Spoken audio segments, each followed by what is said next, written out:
मेरा नाम शीतल है। जो मेरे जी में आता था मैं वही करती थी। मैं बहुत जिद्दी थी। माँ मुझे बहुत समझाती थी, मगर मैं किसी की नहीं सुनती थी। मैं बस अपने दिल की हर बात मानती थी। घर वाले मेरे इस व्यवहार को नजरअंदाज कर जाते, लेकिन स्कूल में टीचर्स मुझसे बहुत तंग थी, क्योंकि मेरा जी चाहता तो स्कूल का काम करती, दिल ना करता तो ना करती और सजा भुगत लेती। मुझे पता था कि यह आदत अच्छी नहीं है, मगर मैं अपनी इस आदत को छोड़ भी नहीं सकती थी। जैसे कि दिल पर काबू पाना मेरे बस की बात न हो। छोटी और इकलौती बेटी होने की वजह से माँ बाप और भाई मेरी हर जिद मान लेते थे।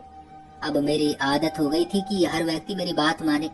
अगर कोई मेरी बात नहीं मानता था तो मुझे बहुत गुस्सा आता था। एक दिन मेरा जी चाहा कि आज राधा मेरे साथ गाड़ी में स्कूल जाए। हमारे घर काम करने वाली की बेटी राधा मेरी उम्र की ही थी। मैं राधा की माँ को आंटी जी कहती थी। माँ ने उसका भी स्कूल में एडमिशन करवा दिया था। इस तरह वो मेरे साथ ही पढ़ती थी, लेकिन हम अलग अलग स्कूल जाते थे।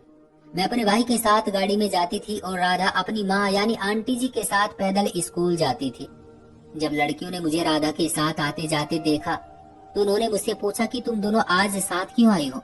बस मेरा दिल चाहा कि हम साथ स्कूल आए, इसलिए साथ आ गए। वो मेरे जवाब पर हैरान होकर रह गई। आंटी जी सिर्फ हमारे घर पर ही नहीं बल्कि दूसरे घरों में भी काम करती थी। राधा पढ़ाई में काफी तेज थी। होमवर्क करने में रोजाना मेरी मदद कर देती थी। इस तरह हमारी दोस्ती हो गई। राधा का घर कच्चा था और हमारे घर के करीब ही था। गली एक ही थी मगर थोड़ा सा फासला था। इसी वजह से आंटी जी को जब किसी चीज की जरूरत होती तो वह हमारे घर आ जाती। माँ बहुत समय से उन लोगों को जानती थी, इसलिए उनकी मदद कर देती थी। माँ उनसे इज्जत से बात करती थी। आंटी जी कहती थी कि मेरा आप लोगों के सिवा कोई और नहीं है। अगर आपका सहारा ना होता तो मैं कब की ये मोहल्ला छोड़कर कहीं और जा चुकी होती। एक दिन राधा ने मुझे बताया कि जब वो स्कूल से लौट रही थी तो उसे एक लड़का गली में मिला और उसे रोककर पूछने लगा कि तुम्हारा नाम क्या है। राधा है। मैं हैरान रह गई कि उस अजनबी लड़के को मेरा नाम कैसे पता चला। मैं डर गई। इससे पहले वो कुछ और पूछता मैं वहां से भाग निकली। ये बात बताते वो पसीनों से तर हो रही थी। तभी मैंने उसे तसल्ली दी कि परेशान मत हो, ये लड़कों की आदत होती है कि वो अकेली लड़की को देखकर बात करने की कोशिश करते हैं। राधा ने कहा कि अकेले स्कूल जाना मेरी मजबूरी है। माँ को सुबह को काम पर जाना होता है। अगर वो मुझे स्कूल छोड़ने जाती है तो उन्हें देर हो जाती है और फिर उनकी मालकिन नाराज हो जाती है। अब तो वापसी में भी अकेले ही आना पड़ता है। मैंने कहा कि कल से तुम मेरे घर आ जाना, हम साथ पैदल चले जाया करेंगे और वापस भी एक साथ ही आ जाया करेंगे। इस तरह भी एक साथ हम स्कूल आने जाने लगे। एक दिन हम दोनों घर लौट रहे थे कि राधा ने मुझे बताया कि देखो ये वही लड़का है जिसने मुझे मेरा नाम बताया था। तभी मुझे शरारत सूझी और मैंने उसके करीब जाकर कहा, सुनो मिस्टर, तुम दूसरों के नाम तो पता करने के चक्कर में रहते हो, जरा ये तो बताओ तुम्हारा अपना नाम क्या है। मेरा नाम श्याम है। उसने फौरन ही जवाब दिया। मैं समझी कि उसने अपना नाम श्याम इसलिए बताया है क्योंकि राधा मेरे साथ थी। उसका नाम वो किसी तरह जान चुका था। उस लड़के की शरारत पर मैं मुस्कुराने लगी और कहा, वाह बड़े हाजिर दिमाग हो तुम तो। ये कहकर हम आगे बढ़ गए। हालात और खानदान का इंसान पर बड़ा असर होता है। मैं क्योंकि खुशहाल घराने से थी, मुझ में जितनी हिम्मत थी इतनी राधा में नहीं थी। गुर्बत और एक नौकरानी की बेटी होने की वजह से वो हीनता का शिकार थी, साथ ही बुजदिल भी थी। हालांकि मुझसे कई ज्यादा खूबसूरत और इंटेलिजेंट थी, पढ़ाई में भी बहुत अच्छी थी, मगर जब किसी से बात करनी होती तो उसकी आवाज न निकलती। मुझे वो इसलिए पसंद थी क्योंकि वो मेरी हर बात मानती थी, जैसे मेरे हुक्म की गुलाम थी। जाहिर है हमारी नौकरानी की बेटी थी और हमारे खर्चे पर पढ़ाई हासिल कर रही थी, तो क्यों ना एहसानमंद होती। मैंने महसूस किया कि कुछ दिनों से वो चुपचाप रहने लगी है, जैसे कोई बात छुपा रही हो। मैंने उससे पूछा भी, राधा तुम्हें क्या हुआ है, तुम क्यों चुप चुप रहने लगी हो? आजकल स्कूल के होमवर्क पर भी ध्यान नहीं दे रही हो? तो वो बोली, ऐसी कोई खास बात नहीं है, छोटा भाई बीमार है तभी परेशान रहती हूँ, जल्द ठीक हो जाएगा, कुछ नहीं होगा उसे, बच्चे यूं ही बीमार पड़ जाते हैं। मैंने उसे तसल्ली दी। कुछ साल से हमारी गली में एक मकान खाली पड़ा था, फिर पता चला किसी ने उसे खरीद लिया है। कुछ दिनों बाद नए लोग भी रहने लगे। मैं स्कूल से वापस आई तो माँ ने बताया, नए पड़ोसी आ गए हैं, तुम खाना खा लो, फिर उनसे मिलने चलते हैं। थोड़ी देर बाद हम दोनों माँ बेटी उनके घर चले गए। मैं ये देखकर हैरान हुई कि राधा की माँ आंटी जी, जो कि हमारी नौकरानी है, उनके किचन में काम कर रही थी। जाने कब उन्होंने उन्हें काम पर रख लिया था। आंटी जी ने तो इनके बारे में हमें कुछ भी नहीं बताया था। खैर हमने इस बात को नजरअंदाज कर दिया और नए पड़ोसियों से मिलकर आ गए। उस घर की औरतें काफी अच्छी थी। उन्होंने बताया कि उनका बेटा कॉलेज में पढ़ता है और इंजीनियरिंग के आखिरी साल में है। छोटी सी फैमिली थी। हमने ऊपर वाले का धन्यवाद किया। ये अच्छे लोग हमारी पड़ोसी बने हैं। दूसरे दिन मेरी राधा से स्कूल में बात हुई। बातों बातों में उसने कहा कि तुम श्याम के घर गई थी। कौन श्याम? मैंने उससे पूछा। कहने लगी वही जो गली में हमें मिला था। अच्छा वो? मेरे तो दिमाग से ही उतर गया था। अरे मैं कब उसके घर गई हूँ? मुझे क्या पता वो कहाँ रहता है। उन्हीं लोगों ने तो हमारी गली में मकान खरीदा है। माँ ने तो उनके घर का काम भी पकड़ लिया है। ओह अच्छा। मैंने हैरत का इजहार किया। मुझे तो पता ही नहीं था कि हम उस लड़के के घर गए थे और वो हमारे पड़ोसी बन गए हैं। असल में ना ये घर शाम को पसंद आ गया था, बल्कि उसने अपने बाबा को ये मजबूर करके खरीदवाया था। अच्छा तुम्हें किसने बताई ये बातें? उसकी माँ ने मेरी माँ को बताया है। राधा ने झिझकते हुए बताया। जिस दिन तुम उसके घर गई थी क्या शाम घर पर था? नहीं तो। उनकी माँ ने बताया था कि उनका एक बेटा है और वो पढ़ने गया हुआ है। क्या तुम उनके घर गई हो? नहीं मैं तो नहीं गई और न मैं कभी जाऊंगी। मैं नहीं चाहती कि उसके सामने ये बात खुले कि मैं एक नौकरानी की बेटी हूँ जो लोगों के घरों में काम करती है। और उससे क्या फर्क पड़ता है? पड़ता है, बहुत फर्क पड़ता है। तो क्या तुम्हें वो अच्छा लगता है? अगर वो तुम्हें अच्छा लगता है तो मैं तुम्हारी उसके साथ दोस्ती करवा देती हूँ। नहीं ऐसी कोई बात नहीं है। हर इंसान को अपनी इज्जत प्यारी होती है। सोचो अगर वो मुझे पसंद करता होगा तो तब क्या होगा? तो फिर मैं कोशिश करूंगी कि तुम्हारी उसके साथ शादी करवा दूं। मेरे साथ? यानी एक नौकरानी की बेटी के साथ? उसने हैरत से मुझसे पूछा, जैसे मैंने कोई अनहोनी बात कह दी थी।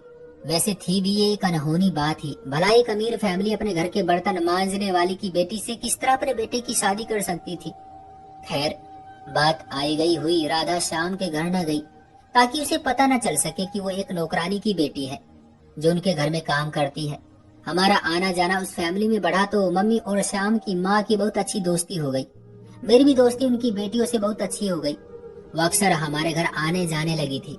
कई बार उन्हीं के घर शाम से मेरा सामना भी हुआ और हम बातचीत भी करने लगे थे। जब हमारी बात होती तो वो राधा के बारे में भी एक दो सवाल जरूर करता था, जैसे कि राधा कैसी है, वो अब कहाँ रहने लगी है और हमारे घर तुम उसे क्यों नहीं लेकर आती हो? किसी दिन उसे अपने साथ लेकर आओ। मैं उसके सवालों के जवाब न देती।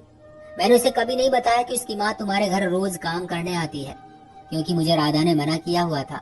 वक्त गुजरता रहा। शाम ने पढ़ाई पूरी कर ली। राधा और मैंने भी मैट्रिक पास कर लिया। राधा का इरादा आगे पढ़ने का था, मगर गुर्बत आड़े आ गई और वो कॉलेज में एडमिशन न ले सकी। जबकि मेरे पास सब कुछ होने के बावजूद मैंने खुद एडमिशन न लिया, क्योंकि मेरा मन पढ़ाई में लगता ही नहीं था। अब इधर माँ को मेरी शादी की फिक्र लगी और उधर आंटी जी को राधा के हाथ पीले करने की फिक्र सताने लगी। बच्चियां जवान हो जाए तो माँ को उनके अच्छे रिश्तों की तलाश होती ही है। एक दिन माँ ने शाम की माँ से मेरे रिश्ते के बारे में जिक्र किया तो उन्होंने कहा कि अगर आप पसंद करें तो मैं शाम के लिए आपकी बेटी का हाथ मांगना चाहूंगी। माँ ने खुश होकर कहा कि मैं अपने पति से पूछ लूं, आपको हाँ में ही जवाब दूंगी। मैंने तो कभी सोचा भी नहीं था कि मेरी किस्मत शाम के साथ बंधी हुई है। जब माँ ने मंगनी के बारे में बताया तो मैं हैरान हो गई, मगर मैंने मना नहीं किया, क्योंकि उनके घर आने जाने की वजह से मुझे अंदाजा हो गया था कि ये अच्छे और प्यार करने वाले लोग हैं। और जब मैंने गौर किया तो मुझे शाम में भी कोई बुराई नजर नहीं आई, बस खूबियां ही खूबियां नजर आई। वो इंजीनियरिंग में फर्स्ट पोजीशन लेकर पास हुआ था और खूबसूरत होने के साथ साथ दौलतमंद बाप का बेटा भी था। खैर बड़ों ने आपस में मामले तय कर लिए। इस तरह मेरी उसके साथ मंगनी हो गई और शादी 2 साल बाद करने को कहा गया। मेरी राधा से मुलाकात हुई तो उसे खुश होकर मैंने बताया, लेकिन वो इस खुशखबरी को सुनकर खुश ना हुई, बल्कि खामोश हो गई। तब मैंने कहा कि तुम इस खबर पर खुश नहीं हो? बोली ये बात नहीं है। दरअसल मेरी माँ ने भी मेरी मंगनी की तारीख रख दी है। इसके साथ? मैंने खुश होकर पूछा। वो कहने लगी कि एक ऐसे आदमी के साथ जिसकी पहले भी शादी हुई थी और उसके 4 बच्चे भी हैं। उसकी पत्नी नहीं है, इसलिए दूसरी शादी कर रहा है, मुझे अपनी और अपने बच्चों की नौकरानी बनाने के लिए। और माँ ने सिर्फ ये देखा है कि उसकी आमदनी अच्छी है, मकान अपना है, दुकान भी करता है, बस और कुछ नहीं देखा। तो क्या तुम इस रिश्ते पर खुश नहीं हो? जाहिर है, मगर क्या करूं, मजबूरी है। माँ भी मजबूर है। उन्हें भी कोई ऐसा दामाद चाहिए जो गुर्बत के दिनों में उनका साथ दे, उनका सहारा बन जाए। इसलिए मैंने ये रिश्ता स्वीकार कर लिया है। तब मेरे दिल से आह निकल गई, हाय ये गुर्बत, कैसी बुरी बला है। मंगनी के बाद श्याम को एक बड़ी कंपनी में अच्छी जॉब मिल गई और वो लंदन चला गया। वो अपने घर वालों को लेटर लिखता, फोन भी करता, मगर किसी लेटर में मेरा जिक्र ना करता। मैं उसकी बहनों से पूछती कि मेरे बारे में कोई बात लिखी है या नहीं। वो कहती नहीं, तुम्हारे बारे में तो कुछ नहीं लिखा। एक दिन उसकी बहन ने कहा कि मैं तुम्हें उसके घर का पता देती हूँ, तुम खुद उसे खत लिखो। क्या पता जब उसे तुम्हारा खत मिले तो वो तुम्हारे साथ बातचीत शुरू कर दे। अपनी होने वाली ननंद के कहने पर मैंने शाम को 2-3 खत लिखे, फोन भी किया, मगर उसने जवाब न दिया। मेरा दिल बुझा बुझा रहने लगा। मेरी एक सहेली ने ब्यूटिशियन का कोर्स किया था और वो फिर लंदन चली गई थी।